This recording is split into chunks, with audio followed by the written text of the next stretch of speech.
টাকাগুলো কোথায় রেখেছো? সম্রাট, আমি তোমাকে আগেও বলেছি এই ভাষায় তুমি আমার সঙ্গে কথা বলবে না। তোমার ওষুধ আমি জানি। দাঁড়াও, এক্ষুনি বাবাকে ডাকছি। আরে বাবাকে কেন? তুমি তোমার বাবার বাবাকে ডাকো। তবু আমি বলবো যে আমি ব্যাংক থেকে টাকা তুলিনি। আমাকে এটা ফাঁসানো চক্রান্ত, আর এই চক্রান্তটা করছো তুমি। Shut up! Enough of your dirty tricks! বলো টাকাগুলো কোথায়? ও, আপনিও বিশ্বাস করছেন না? আমি ব্যাংকের টাকার বিষয়ে কিছু জানি না। বেঈমান! দুধ কলা দিয়ে দিন কাল সব পুষেছি। বেঈমানি করছো! চাপ সারা চাপ! বেঈমান আমি না তোরা, হ্যাঁ? সারা জীবন যার আশ্রয় থেকেছিস, যার নুন খেয়েছিস, তাকে খুন করেছিস তোরা। আর ছেলেকে বাড়ি থেকে তাড়িয়ে তাকে মারার চক্রান্ত করছিস তোরা।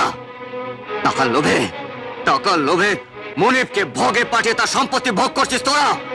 তাহলে বেঈমানটা কে হলো? আমি না তোরা, হ্যাঁ? Sanjay, you're crossing your limits! Shut up!